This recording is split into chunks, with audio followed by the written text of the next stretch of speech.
Hey, welcome back to the Club Junkie podcast. Hopefully you guys are having a great week. This could possibly be... No, next week is the last show of the year, which is insane. I can't believe the end of the year is already here. But before we get into today's episode, I just want to let you know this episode is brought to you by Titleist. And, Titleist is always looking for ways to help you shoot lower scores. And the golf ball you play can make a big difference. Here's something you should know about alignment integrated marking, or AIM, are alignment lines precisely painted on your Titleist golf ball. AIM is available in a variety of different designs and colors, like AIM Performance is a tour-inspired 105-degree line available in black, red, blue, or pink. AIM Enhance is a distinctive 3-line alignment design. Both AIM Performance and AIM Enhance are available on the Pro V1, Pro V1X, and Pro V1X Left Dash golf balls. And then Titleist AVX and Titleist Tour Soft golf balls are available with AIM 360, a 3-line design that wraps all the way around the golf ball. I'm a big AIM Enhanced person on my Pro V1X. That's what I've been using for the past 2 years. Really big fan of it. I like, especially in shorter putts, lining that thing up to make sure that I am lined at my target, try to make more putts with it. But why use AIM? AIM technology has been found to help golfers be up to 35% more precise in lining up putts. But AIM can also help you with confidence in lining up shots off the tee. You have to see AIM designs to appreciate them. So visit Titleist.com to see all the AIM markings today. Excuse me. So here we are, second to last show of the year. Really crazy. I know this is coming out late today on Thursday, but I was traveling all this week, doing some cool content. Got to go, I was down in Arizona, down in Scottsdale.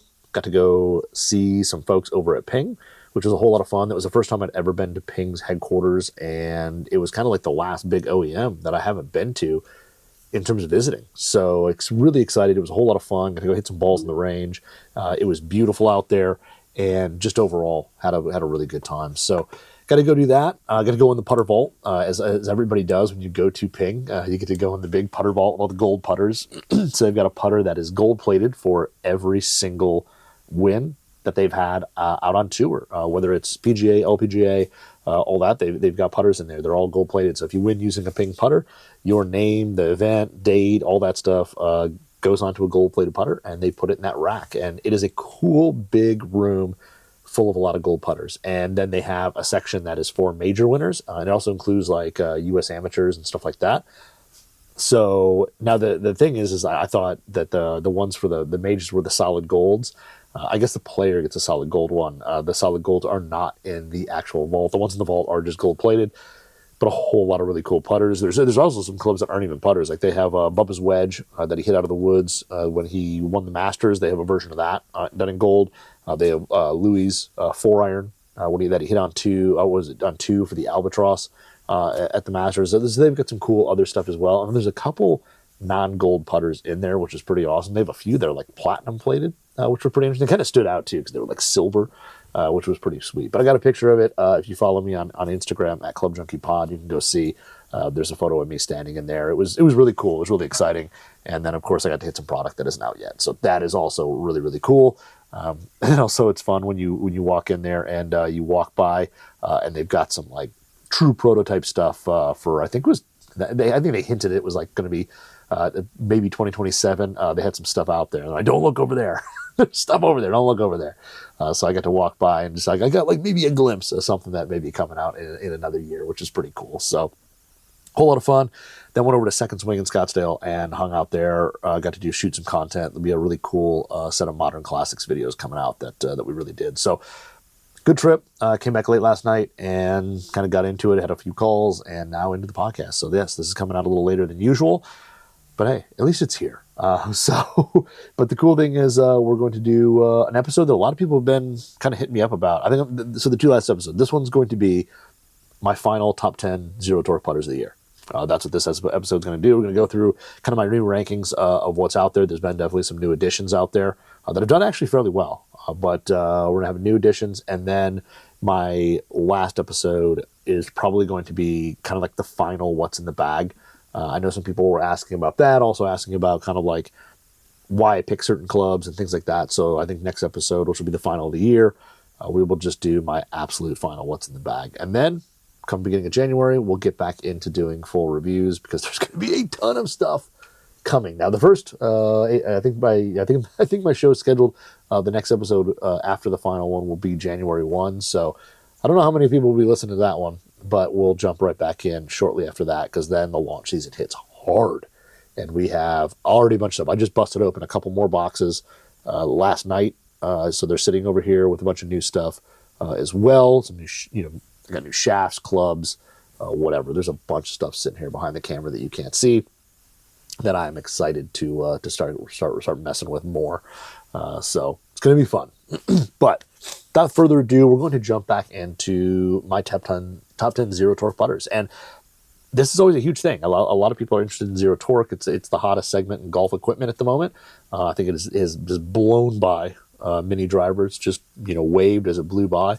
And zero torques, and we're seeing more and more of them out all the time. Seems like every month or so we've got a new one or two models that have come out. So it's a pretty big one, and I know a lot of people are interested in it because it's a very unique thing. It's different. A lot of people want to try them or get more info because you want to know if it's right for you, and I totally get it because I think part of the golf world touts zero torque as just like the savior of putting, the end all be all. Like put one in your bag, and you'll never miss a putt again. That isn't how these work, and there's going to be players out there that these just do not work for. And it's interesting because even though these are all kind of like toe-up balanced and lie angle balanced or zero torque, I mean, however you want to kind of name it, and all those things are slightly different in terms of what they do. But at the end of the day, there's going to be some of these that work for you and some of these that don't. And you're going to have to try them to see. And if you just, say, I'm just going to order this one offline and, just go putt with it and it's going to solve all my problems, there's a good chance you're going to be disappointed. So it is definitely worth trying these out because just in these 10, and honestly, I've got so many, this isn't meant to be arrogant or anything like that. Like, I've got a bag now. Like, so I've got a stat. I used to have one big stat bag full of putters, and it was kind of like the putters that I gamed a lot. Like, that was the stat bag, and it was overflowing. And then I had some putters in another section that were ones that I didn't really use much anymore. And then I have like a way back thing that has putters that maybe I'm holding on to because they maybe have sentimental value or something like that. I just like them. I'm not going to get rid of them. And I've gotten to the point where I've separated my putters to a stat bag full of zero torque putters, stat bag full of regular balance putters, and then my bag of kind of sentimental, not going to get rid of whatever putters are over there. So 3 bags, and the zero torque putter bag is the most full out of all of them, which is pretty interesting. So I've messed with a bunch of them. I have now this list here. This is my top 10. I have not. These are my rankings for me. I have not putted with every single zero torque out there. I know there's still zero torque putters from Even Roll that I've never rolled. Toulon, I haven't touched anything from them. There's a bunch out there that I haven't used. So if there's something there that you're like, whoa, why isn't this on the list? It's not that it's bad or anything. I may just not have it in my collection, or maybe I've just not had a chance to roll it. So that is a big thing as well. Now, these are 10 that I've had experience with. I have whatever. Like they're kind of the ones I've had the most experience with. So, and again, this is my order. You may have something you like better, or something maybe work better for you. But through all these 10, I think I've gotten away from what I was going to say. They all perform a little bit differently. So even though they're kind of the same style putter, they all perform a little differently, and they all have different things about them. So that's the thing. We're like, it's not like they're all the same. You just go buy one, throw it in the bag, and you're done. You're going to make 1,000 more, 1,000% more putts. It doesn't work that way. You've got to try a few out and see, because you may hit one zero torque style and hate it. It may not work for you. And so you may think like, oh, it's just not for me. Well, there could be another model that just works a lot better for you. So worth trying out a bunch. That's all I'm going to say. Worth trying out a bunch. So again, this is my final 2025 zero torque putters of 2025. The top 10, the final one. We'll probably do another one of these. I think we did like 3 of them this year. I think this is the 3rd. We probably will do 3 again next year, maybe even 4. Who knows? We'll see what comes out and how fast it comes out. All right, so here we're the top 10. We're going to start at number 10. We're going to work our way up. Got to have a little suspense there for you. So we'll start at number 10. And a few of these are new, and there's a few that have dropped off the previous list that I went back and looked at it and was just kind of like, oh, like definitely some changes here. So number 10. I'm going to start it off, and this one I think to me is kind of the most surprising. It is going to be Bettinardi, from Bettinardi, the Antidote, and this is the SB5, so the kind of mid-mallet one. And I remember when I did the review on these, this was the one that when I pull out of the box, I flat out loved it. I love its shape. It's got this nice like rounded kind of mallet look to it. Really simple, really nice. I think they did a great job in the design of this thing. Even the bottom, they got a little milling with some honeycomb on it, all that. But the Antidote SB5 is super traditional looking, and I love that about it. So when I pulled it out of the box, when they first launched it, super excited. I was like, yes, this one is going to be so good. And I started putting with it in the office, really loved it. Brought it home, and the more I putted with it, the more I realized that this, for me, I would always have a start line that was a little bit left of target. So no matter what I did in terms of lining it up, all that, I was just a little bit left to target. So that's actually kind of what bumped it down. Now, it kind of wasn't on my list going into this a few weeks ago, but the more I've been messing with it, the more I've been putting with it, I have actually really liked it. I think Bettinardi for the Antidote, of course, this series here, it's 303 stainless, so it's got a great feel to it. It has that fit face, which is these horizontal milled grooves on there. So a really nice, soft feel to it. Really great looks. I love the alignment. The more I use it, the more I really like it. I think it's a great putter for someone who loves traditional putter heads, but they want that zero torque feel. They want that zero torque balance. They want to experience it. They just don't want some wild, crazy mallet. It is still center shafted, but the shaft is pushed pretty far up on the head. It's pretty close to the face, so it doesn't quite have as unique of a look as maybe some other models do. And I think for that person transitioning from a regular putter into here, and you're kind of more of just a traditional person in terms of the putters you like, this could be a great fit there. But I like the feel. I like the sound. I think those things, Bettinardi just kind of nails. They're known for that. The milling work on it's phenomenal. And the more I use it, I think the more it becomes, you get used to it. And again, for me, for whatever reason, I don't know if it's like because it is just maybe a hair less stable feeling, that I would kind of hit this one just a little bit left. The start line would be a little bit left. But it still is really consistent and really easy to use. I've liked this a lot. The more I use it, the more I become more comfortable with it. I think this one too, it's not a huge struggle for those longer putts in terms of the distance control. Now, having a slightly less stable feel, to me, I'm going to explain my stable feel. My stable feel is the face of the putter wanting to like pull itself through impact. Like that's kind of the feel I like it doesn't want to rotate, doesn't want to be manipulated. It wants to stay as square as possible.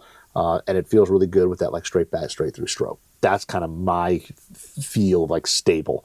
And this one here is pretty good. It's not crazy super stable like some of the bigger mallets and stuff like that we'll get to. So if you're a person who maybe has a little bit of arc in your stroke, and you don't like that super kind of stable mallety feel, I think this gives you a little bit more of a traditional feel to it. So if you're kind of a high arc person, you may like the feel of this. I know I've talked to a few people who do have a lot of arc in their stroke, and they kind of like that, more neutral feel, I'll call it. But this one here, on super long putts for me, I'll still kind of maybe miss a little left if I'm going to miss target. And I think that's why it just doesn't have that crazy feel of the face wanting to like pull through impact with the ball. But overall, I really like it. And I think it's a great putter. I love looking down at it. I love the alignment style with like the two lines that kind of are in the flange, and then you have just a single sight line on top. I think those things are really good. And overall, it's just one of those putters that I want to be really good because I love looking at it. And the more I use it, the more I do like it. So this one here comes in now at number 10. I think if you would have asked me a month and a half, 2 months ago, this wouldn't even be on the list. I probably, I don't know, when did it come out? So whenever it came out, it probably wouldn't even been on the list. I probably would have, but have not had it there. And now it has made it on, and it's probably my number 10. But I do like using it. I'm excited to use it some more next year to get out there and use it. But I'm a big fan. So the Bettinardi, the Antidote, the SB5 comes in at my number 10 spot. So then we move to number 9, and number 9 is a putter that I've kind of liked ever since it came out. I was a big fan of this. I was not a big fan of their original zero torque putter. It wasn't my thing, but this one has definitely jumped up not jumped up the ranks, but it's been a big thing for me. And this is going to be the PXG, the Battle Ready Bat Attack ZT. So the Bat Attack ZT is one of the options offered by PXG in terms of their zero torque line. They've got a few different models out there now, but their first one was called the Allen, and it was a little more of a more traditional mallet type shape, and it just was super neutral. Like it just felt like my hands could just manipulate it really easily. I never felt like I would hit super accurate or consistent putts with it. And it just wasn't my thing. But I heard other people who used it absolutely loved it. So this one here, they came out with the Bat Attack, and this kind of brings their Bat Attack model, which has always been a super popular head shape, which is kind of that Odyssey number 7 look. But it's got that combined with their S hosel, which is this, I'll call it slightly traditional hosel there. On there, that makes it zero torque. And it basically makes it where the shaft intersects into the center of gravity of the club head. So when you balance it, the toe, of course, sits straight up. So this thing here, way more stable. I think it's the most stable feeling putter in the PXG Zero Torque lineup. I know now they've added the Mustang and some others as well, but this one is my favorite by far. The pyramid face on it is really nice, offers a good sound and feel to it. Just a touch of click, a little bit firmer than some other putters out there, but I really like the sound and feel. I think they did a good job. These number 7 styles with the fangs are always great at kind of lining up putts. You can kind of use the fangs to kind of frame the ball. Single sight line on the flange and a sight dot on the top. I can kind of do without the sight dot, but overall I think it's a great package. This one here, all black with the M16 shaft. The one knock I'll give it, and one of these days I will replace this as soon as I get another, but like the offset grip they have on here, they call it like the slant 1.5R. It's just too rectangular. It's like super rectangle. It just, to me, doesn't fit in my hands well. It's a little bit, I don't know, it's a little wide for me. It just doesn't fit my hands well. I think this, if I throw on a different grip that has that slant in it, because this does have forward shaft lane, this could probably rise up my ranks a little bit more. But I think this thing's really stable. It's got a good feel to it. I think that stable feel of the face coming through the ball is pretty high on this one. It's got a really good mallet feel to it. I love that it still has the 2 interchangeable weights. You could make it a little bit heavier if you wanted to make that head weight even more pronounced. But overall, the package, M16 shaft, a little bit stiffer, really low torque. I think PXG did a great job with this one. I like that it's easy to line up. Good feel, and it just feels consistent. Short putts, this thing is really, really easy. So I've been a big fan of this one. And yeah, it's my favorite PXG Zero Torque out of the whole lineup by far. Nothing else. I mean, the Mustang's not bad, but this is by far my favorite there. So big fan of the Battle Ready Mustang or Battle Ready Bat Attack ZT from PXG. I think this thing is really, really good. And I put some good rounds in this thing, since getting it. And, I've been pretty impressed with it ever since. So big upgrade on this one. And this comes in at number 9.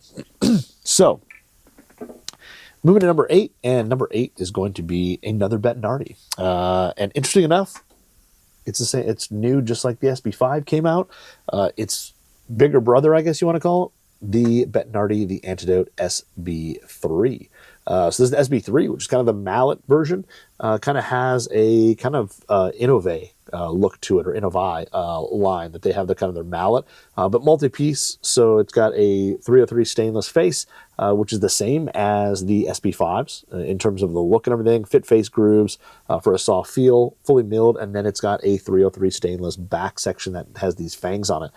Originally, I thought this back section was aluminum, but it is stamped 303 stainless. So a really good look. It's, again, kind of that fang type look that's really popular out there with the mallets. I love it because they put some 2 long white sight lines on there. I think it's super easy to line up. But compared to the SB5, this 3, I was way more consistent in terms of getting the ball started on a straight line, on that center line where I was aimed. This was just way easier for me than the SB5. And I don't know if it's a weighting thing with like that small compact shape to this larger mallet. I mean, you could say there's more mass further back, but they mill out these back pockets a lot. So there's not a ton of weight back there. But this one here, I just would get started online, and it could either be an alignment thing or it could be a weighting thing. But this one here, I was just way more consistent of getting this started on my intended line. So again, great feel off the face. I love the fact that this is steel, not aluminum.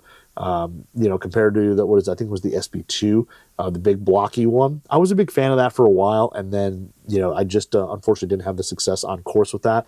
This one here, I've been a lot more consistent with. Definitely easier, I think, to line up, get it rolling, and it just is overall, to me, visually more appealing. So this one here is great putter, but I've been a big fan of it. I think the roll it puts on the ball is really consistent, really nice. No hopping, skidding, anything like that. But this one here, also a little bit smaller, again, a little bit more traditional in terms of the look. Compared to that, big boxy mallet from like the SB2, this thing here looks a lot better and a little bit more traditional and kind of a shape that everybody's used to when you look at the fang. But just slight bit of a forward shaft or a forward shaft lean on this one. I think it's like a degree, but it's got a traditional grip on it and feels really, really good. I think they did a nice job. The other thing that's interesting is I like the fact that you go from kind of the stainless steel face section to the navy blue body, and that can be kind of used as more of a heel to toe vertical alignment style. So you can look at that as well. Some people will look at that and they can tell if it's open or closed a little bit easier than they can with these like long sight lines. So I think it's got a lot of things going through it in terms of visuals. I mean, the sound and feel, of course, as Bettinardi are fantastic. The milling work is great. The two pieces come together. It's like, they're pretty darn flush. You have to like run your nail over it to get into the crevice. Just running your finger over it, you almost can't tell. But they did a really good job on this one, and I think they've done some cool stuff. It'd be really interesting to do one of these like in all black and just see how it looks. But a very cool look. Apologize, stuff bouncing off there. But anyway, this is my number 8 there. And kind of interesting that two Bettinardis, coming in so close to each other. But been a big fan of this, and I think this is one that definitely is going to get, all these are going to get a lot of play, but this one I'm really excited to keep playing in 2026. So that's number 8. Then we move to number 7. And number 7 is going to be one that I feel bad that it's slightly slid down the ranks a little bit, but it isn't anything that the putter did wrong. But it is the Breakthrough Golf Technologies Paradox Mallet. I've been a big fan of this ever since it came out. It's got a funky look. When you look at it from the face angle side, you can tell toe side really, really tall, heel side really tiny. But what they're doing is trying to kind of do something a little bit differently. So these silver sections on the back, which just look like little fangs from a dress, like a number 7 style, the toe one is shoved up and the heel one is pushed down. And what they're trying to do is basically make the center of gravity kind of work with the lie angle of the putter. So they're shifting it up. So even if you have a little bit of, arc in your stroke or anything like that, this is going to work with that kind of lie angle to stay stable and give a little bit more, add a little bit more, I guess it was stability to the putter, no matter what your stroke, lie angle, any of that. So a really kind of cool design, super high-end like materials and all that. The milling work is really nice.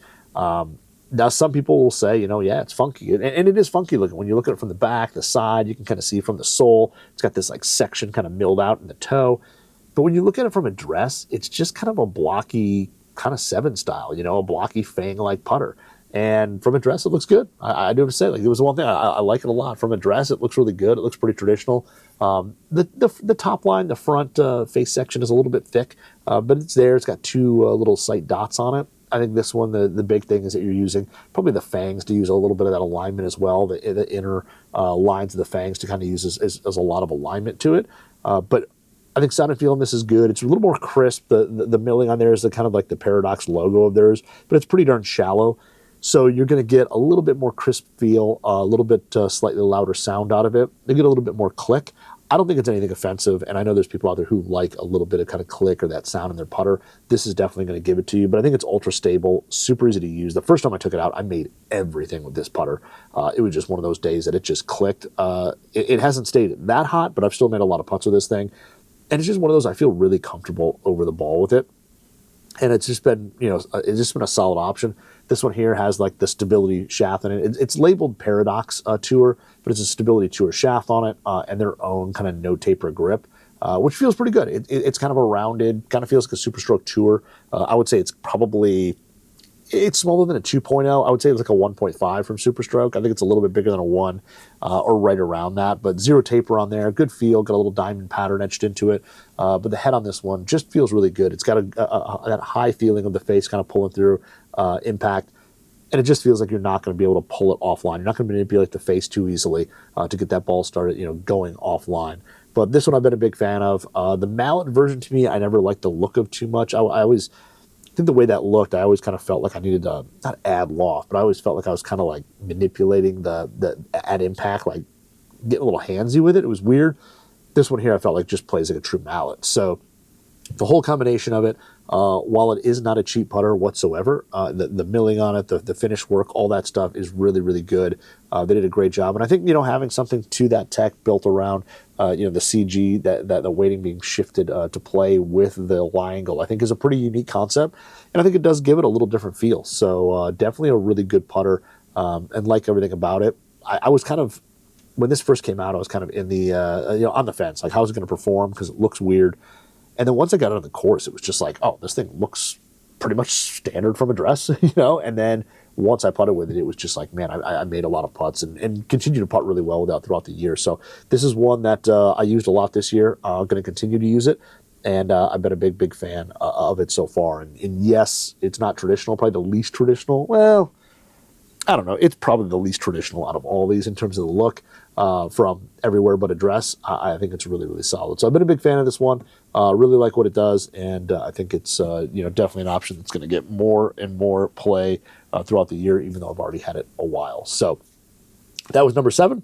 Number 6 is going to be a brand new putter, and it's kind of on the list now. I could feel like this one could move up or down depending, because I've probably had it the least. This is the newest one into the barrage of Zero Torques.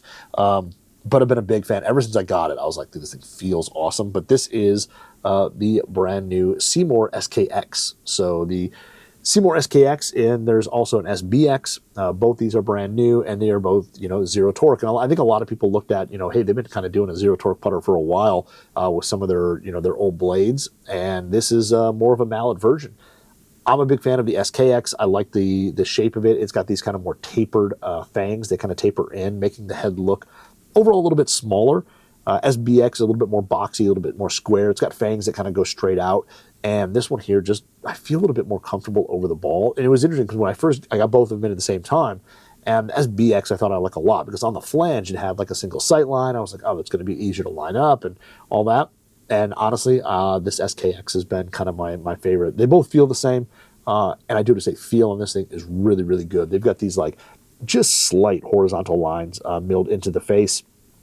And they offer a really solid but responsive feel to it. And I have a coworker who's a big Scotty Cameron guy. He has a Scotty Cameron Terillium. Is a big fan of that, loves the feel. And he's kind of picky about what he likes in terms of feel from putters.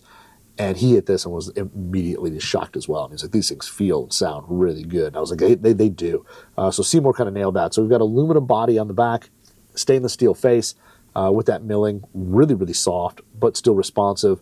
The sound off the face is a kind of a low pitch click, really nice.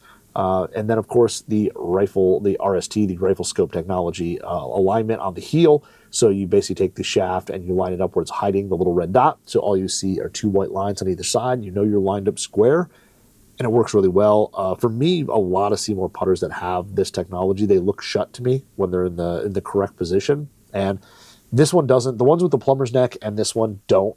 They look they look square, which is really nice. But I've loved the feel of this thing. The weighting of it is really good. Again, I'll put this on kind of like the medium level of how much stability, like does the face feel like it's pulling through. I would say this is a little bit more towards the medium side than it is true fully stable.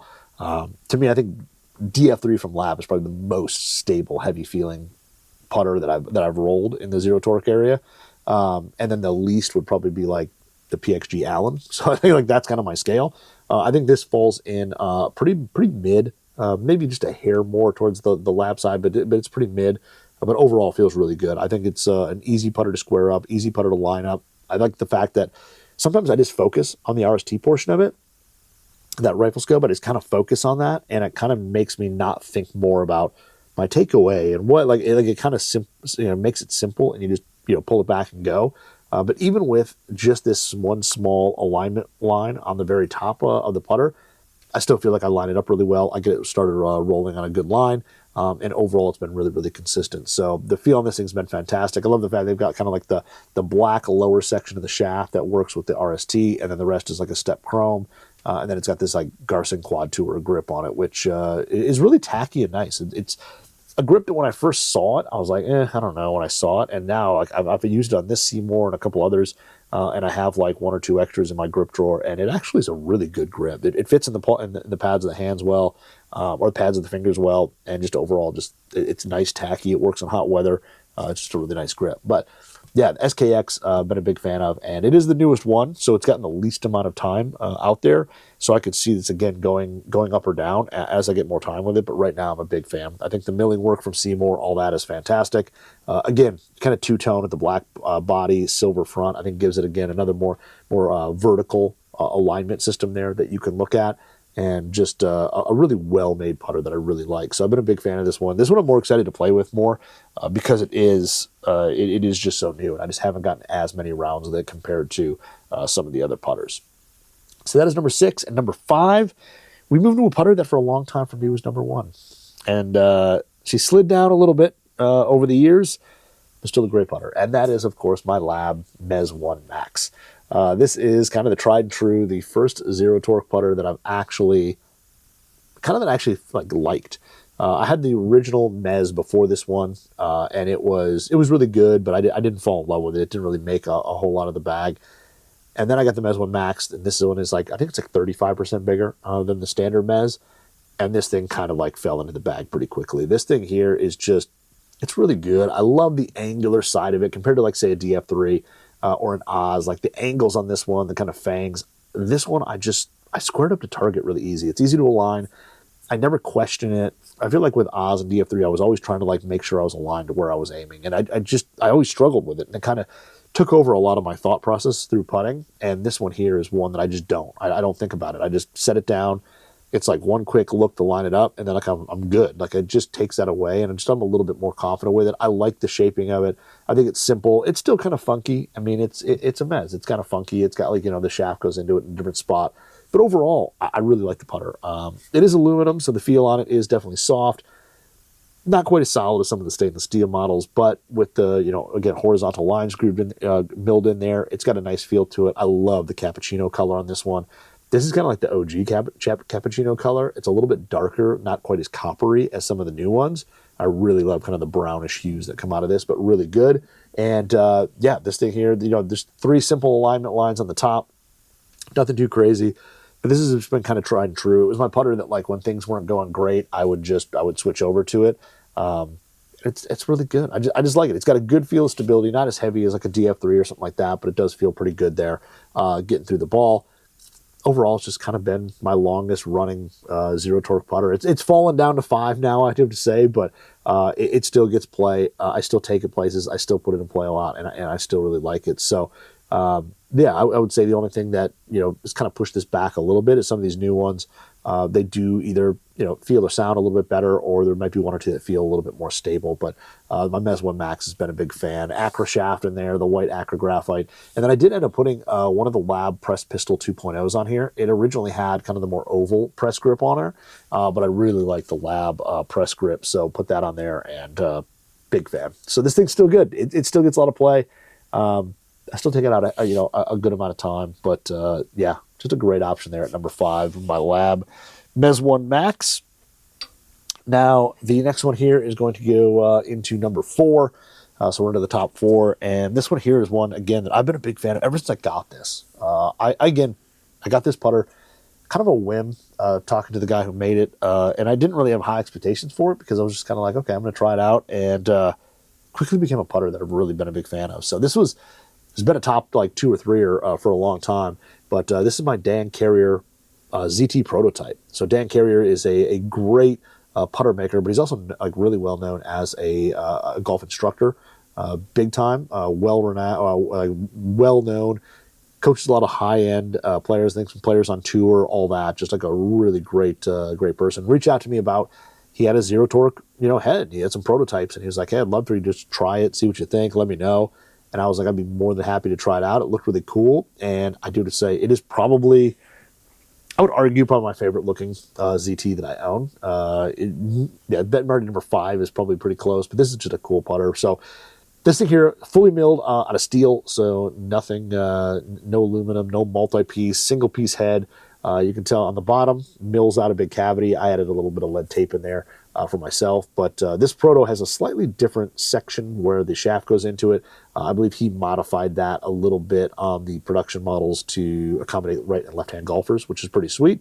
But made a lot of steel, deep milling on the face, which is really, really nice. And then the top is this kind of clean mallet look. It's a little bit of a T-shaped, just kind of has this bulging center section, but really simple.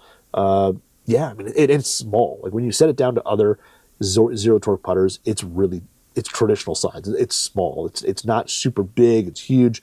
He's got the shaft that's pushed pretty forward towards the face on there, so it looks really good from address. When you set this thing down, it just looks really solid. And even though it doesn't have any alignment lines on there, now in this production one, he's doing alignment lines. So if you wanted a full line or some dots or whatever, he does a bunch of different alignment on there. These things are all custom made. The milling works fantastic. All the little edges are kind of cambered and just really done nicely. But I've liked this thing a lot. It's got this cool patina type look to it. But sound and feel on this one are fantastic. It's got just a solid milled putter feel. If you go to of a milled blade or something like that, it has that feel to it while still being zero torque. And for the size of it, it feels really stable. Like the thing just stays on line really easily. And yeah, there's no there's a lot, like there's tech in it, but it's really kind of simple as well. And if you're somebody who just kind of hates the feel of most of the zero torque putters out there, these Dan Carriers are just, they feel great. They got great responsiveness, that kind of solid click you're looking for out of a steel putter. And the shaping overall is, again, really traditional, really easy to look down at. It doesn't look too crazy and wild when you consider what it is. And this thing here, just been a big fan. And again, without any alignment aids, I kind of thought I was going to have a problem getting this thing kind of lined up and aiming. It hasn't been a problem. Like the actual T shape that he designed into this works really well as an alignment system just right out of the gate. So I've been a big fan of it. It's definitely performed better than I thought it would. I was kind of like, didn't know where to kind of set it. I was like, we'll try it out, see what it does. But it's worked out really, really well, and I've been a huge fan. So like this thing a lot. Threw a KBS Tour GPS 120 putter shaft in there, and just a Super Stroke 2.0. So this thing has gotten a lot of play. I played with it a bunch of my league and stuff like that. And yeah, every time I play it, I enjoy it. And it's just really good, but much more stable than you think it is for its size and kind of like the shaping and all that of it.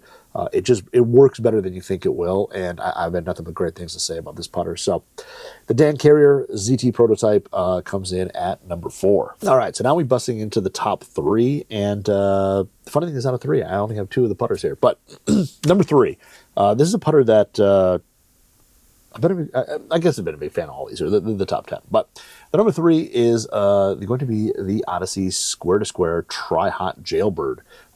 Now, the funny thing about this is that the previous just AI1 Jailbird, I think made it onto one of these lists fairly low. This, to me, is way, way better. The big thing about it is, one, they shifted the shaft all the way, like pretty forward, almost to the point where it is like at the edge of the face, which is pretty cool. A new kind of like T alignment system there, or X or cross type of alignment system on the front. But red-black finish, and this thing is really, really nice. So the big thing with me for the other one is I think the standard AI1, that shaft went in further back. And I feel like every time I putted with it, it almost like, and maybe it was because you saw more face or whatever it was, but I always felt like I was like hitting up on the ball. Like it was kind of an exaggerated low point of the putter coming into the ball.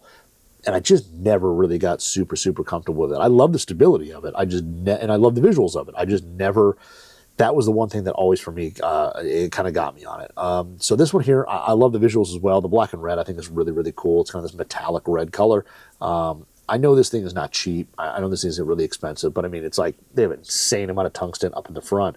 And then, this aluminum back that's just all milled out and it looks really good. But this thing here, and then a brand new AI dual insert. So I will say my one knock on this, I'm not getting it. I mean, it's 3. I really like it. It's super good. The insert's a little too soft. I wish the insert was just maybe a hair firmer, just a hair more responsive. Now I know they put some like new, like kind of like downward facing grooves that improve roll, and I think it rolls the ball awesome. It's just a little too soft. Like it almost takes too much away. I wish it just had like maybe a little bit more click or was a little bit firmer. But it rolls the ball well. I think the ball speed on it is really, really consistent no matter where you hit it on the face. But this thing here is super stable. It definitely, this may feel a little like maybe number 2 behind DF3 in terms of how stable it feels with the face pulling it through impact. Super stable, really good feel, and it just feels like a big forgiving mallet when you swing it. And I've been a big fan of it so far.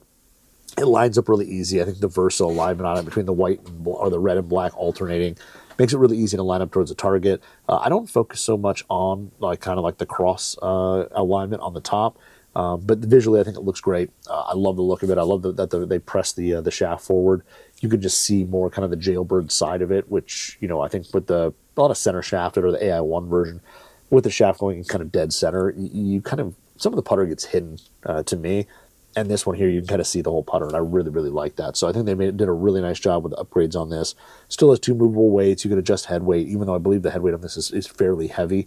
And then a cool black shaft. They went a little heavier on these. I think this is a 120-gram shaft, and they've got a brand new grip on it that it works really well. It's kind of got this like, I want to call it like hexagonal type shape to it, and it fits well in the hands. It's oversized. It's kind of like a 2.0 style size. Feels really good, fits in the hands well. It's got a little bit of taper to it, nothing crazy, but a little bit. So it's got that blend of oversized and traditional, but a great putter. I really like it. I think it's super consistent, easy to line up, easy to putt, and I think it stays on line really well. And especially like if you do miss hit it a little bit, you hit it a touch on the heel or toe, the face doesn't want to like swing open or close, which some zero torques, that is out there. Like where that position is, like there's not a ton of stability if you hit it off the toe or the heel. Like it's just the way they're kind of like built. This one here still has a ton of stability, so it's forgiving, really good with speed control. And like I said, the one difference, I wish I could get like a slightly firmer insert in there. Other than that, I'm a huge fan. I like this thing a lot, and it's just one of those, especially with shorter, straighter putts. It's just super easy to hit those. You just have confidence that you're not going to have to worry about, that face rotating back to square or aiming it. Like just as long as you get the aim right and you hit it, that ball's going where you aimed it. And especially with short, straight putts, they're just really, really easy to make. So I've been a huge fan of this. It definitely moved up higher than I thought. Because again, the AI1, not having a ton of success with it, I was kind of wondering if this was going to make it as well. But to me, it feels completely different than the AI1. I think it's a totally different putter, even though there's similar designs, paint, all that stuff. To me, it just feels like a completely different putter. So this one here is definitely one that has been used a whole lot. I've been a big fan of messing with this one, and again, it's going to continue to go on because it's just one that I think definitely helps. And again, I know it's not cheap, but it does work really, really well, and I think they did a lot of improvements to it. So the Square to Square Odyssey, or the Odyssey Square to Square Tri-Hot Jailbird comes in at number 3. Now, number 2 was actually formerly number 1. So you may know, let me tell you what it is. But it is my Spider ZT. And this one, it's tough because like 1 and 2 are really, really close. But the TaylorMade Spider ZT, I really like this putter. I think you guys know this has been kind of like number 1 on my list for a while now. I love that they nailed the shape. When TaylorMade came out with this thing, as soon as we saw it on tour, like Brian Harmon won with it and stuff, we're like, oh, it looks pretty good. As soon as I saw it, I was like, I love the shape. It's a Spider, for sure, when you look down on it. But it does have its own distinct look. And when you set it down and look at it, it just looks good. When you set it down, it's a little funky, but it's like on brand for the putter. And I think they did a nice job of keeping it a Spider, but also making it look really good. I love, kind of the two-tone again, black body, silver face, another piece of alignment there because it does just have kind of like a short, sight line on it right in the middle. But overall, I love what they did. Kind of cool with the blue on the bottom. I think it's easy to line up, easy to look at. The sound and feel on it are good.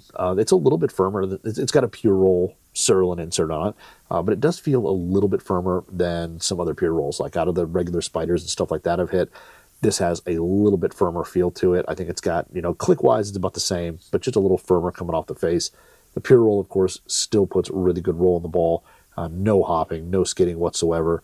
But the stability on this thing's really good. I mean, you can tell they put the 2 movable weights, they've got them pushed forward, and this thing just feels really stable. When you set it down and it goes, it is that mallet that just wants to kind of swing itself, as they say. And as long as you pull it back and let it go and you have the thing aimed right, it is going where you want it to go. And I just think it's easy to look at, it's stable, and it just does everything really well. And just fitting my eye. And I think I've been a big fan. So much so that I actually even went and reshafted it. So put a Breakthrough Golf Stability Carbon in there. So their new Carbon Pro. Put one of those in there. So I got the Ultra Stiff shaft in there now. Saved the Super Stroke kind of offset grip. So that way it kind of takes away a little bit of that forward shaft lean. And it just overall works really well. So I've been a big, big fan of this thing. I love it. I think I've just got a ton of confidence in it. Again, it's easy between lining it up, hitting good putts, having that good stable feel, the face coming through. It doesn't feel like your hands, it feels like it wants to resist any manipulation you might have of your hands kind of influencing it and forcing it to, either go a little open, a little closed, anything like that. It does all those things really well. So it is definitely, between 1 and 2 is super close.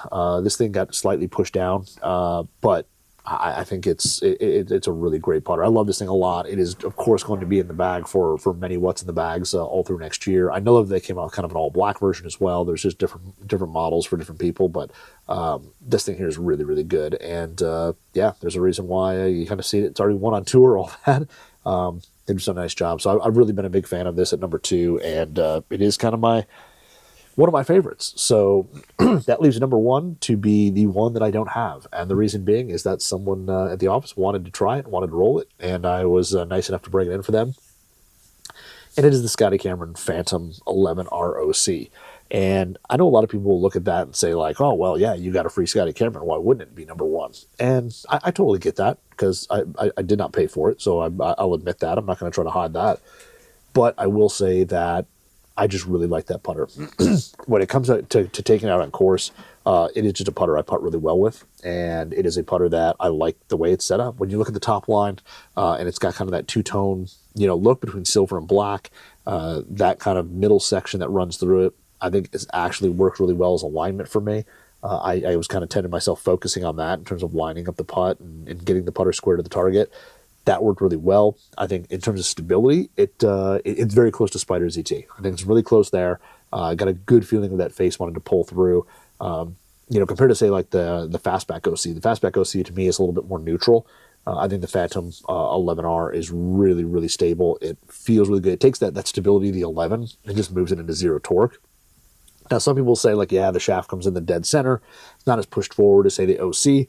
That doesn't bother me. With that shape, it's like that big mallet. I don't mind the wings on it. I also like the fact that, excuse me, the 11R, that Phantom, is a little bit more rounded. It looks a little bit more compact than the regular one. I know it's not. It's just kind of like smoothed out. But that smoother shape on it really, really looks good from address, and I like that about it. And then the face on it. It's got that chain link milling that's put right into the actual face of the putter. There's no insert, anything like that. It is super solid, super stable. And I like how it feels and rolls the ball. It's soft. There's a little bit of click, but it's lower pitched when it comes off there. The ball speed, the forward roll, all that, really consistent on it. It just works really well. And even at, like, the one I have is a 34, and I've got a 33 coming with some heavier weights, which is going to make it great. Because I took the 34, put some heavier weights in it. It worked way better. And I'm going to do 33, which is even slightly heavier weights. I'm going to do 33 with 25s at the bottom. And it's going to be absolutely fantastic because like 34 with 20s was really, really good. I want to go just a hair shorter. But it just feels comfortable. It lines up easy. It feels comfortable. It kind of like does that. It swings itself. I don't find that I miss it left with that at all. Some of the other putters there, like, yes, you could kind of, and that's the big miss I've heard a lot of people talk about is it goes a little left. That Phantom seems to sit dead square, and I never yet had a thing where that I missed it left that I didn't either read it wrong or manipulate it some way with my hands. It just really, really consistent, really stable, and again, sound and feel on it, fantastic. Nothing loud, nothing like weird sounding. It's just really solid. And I think, yeah, the combination of all those things there, it just works really, really well. So that is my number 1. And again, I know people kind of like judge it, but it's just been a huge putt that I felt a lot of confidence on short putts. On the longer putts, I think it's got enough stability to it where I never feel like when I swing it hard to hit a putt further up either up the hill or across the green or whatever. I never feel like it's like, I'm leaving it open or I'm shutting it too quickly or whatever. I can add a little bit of force to it to get it to go those longer distances, and it stays consistent. It stays square to the target. So I've been a big fan of it. I've putted really well with it. I used it kind of my guys' fall golf trip and used it there, and just it was like right out of the box and rolled it really, really well. Since then, I've been just putting with it a ton and just become really, really more comfortable with it. So I've really liked it. And yeah, I just have to say, like, it's confident. I like the alignment. There's really nothing I don't like about it, other than the fact that I think like stock weight at 33, I think it's a little light, which is pretty easy to change. Just put some heavier weights in it. So the Scotty Cameron, the Phantom 11 ROC takes over number 1. And again, it's one I don't have to show you because I let somebody borrow it, and they're messing with it right now. So it is a really solid putter. I really like it. And if you want to judge me for it being that putter or whatever, that's fine. I don't care. I'm going to roll with whatever I like to roll with. So, yeah, but that is my latest top 10 zero torque putters of 2025. So hopefully you can take something from that and go try some zero torque putters and make your own kind of determination of what you like, don't like, all that. Because again, the more you try them, the more you realize that they are a little bit different, all that. And they're worth trying a few different ones because you're going to notice that each one of them rolls just a little bit differently, and there's things that you'll like, things that you won't, and it's just a matter of finding which one works for you. So that is my top 10 list for 2025. And again, probably change next year as we jump into 2026, but we'll kind of cross that bridge as we come to it. So that's all I've got today. Thanks for listening. Again, if you're following, wherever you're listening to, whatever, please like, subscribe, follow, whatever you do on your podcast platform. If you're watching this on YouTube, please do the same. And then, of course, follow me on social at Club Junkie Pod. So that's all I've got. I will talk to you again one more time before the end of 2025. And then we move into 2026. Hopefully bigger and even better things come from next year. But anyway, you guys have a great weekend, and we'll see you next week.